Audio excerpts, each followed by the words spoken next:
要爱较济，需要的无济。江丁秋，伫2019年底到即阵，中国武汉肺炎威胁甲规世界，会使讲是一件世纪大灾难。即时尚会当看出世界各国的文化甲民族性。中国政权乌想甲欺骗的本质，甲病毒话甲全世界。意大利乐观热情的拉丁民族，双手揽抱中国人的利益，造成即摆死伤惨重。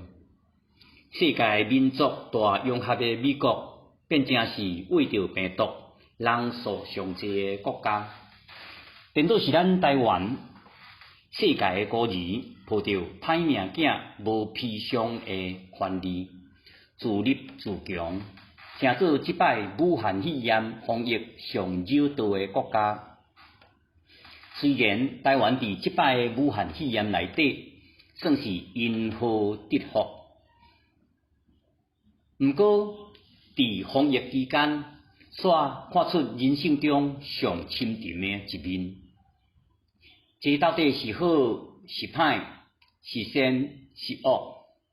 就真恶底甲推敲甲评判，我伫遮就我看到的现象，就是要爱较济，需要的无济，提出来参大家三角讨论。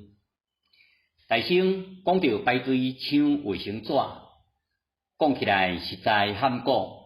明明台湾的工厂都无停困，卫生纸阁是拢台湾家己生产的。哪着抢？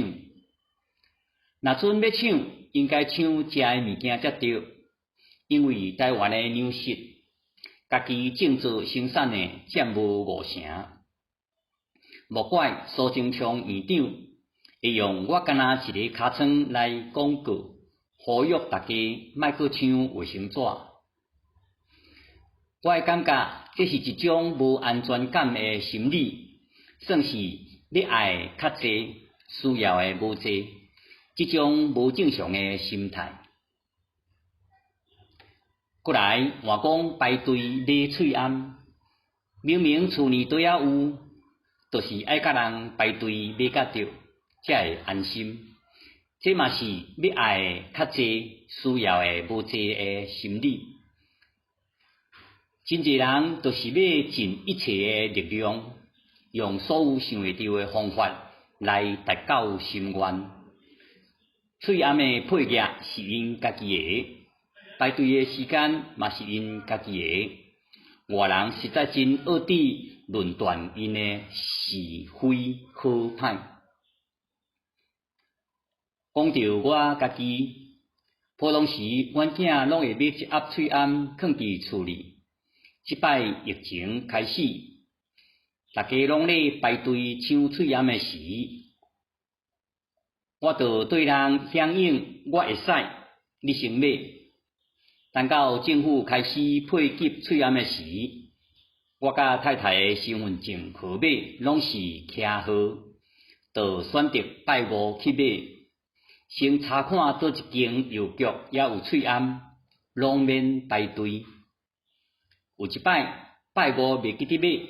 该做礼拜，真正爱排队，我着搁换拜一买，直直到单，毋免查，嘛毋免排队，事事搁方便。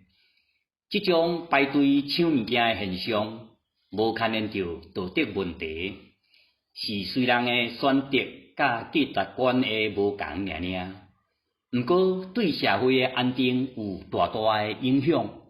袂使无斟酌哩。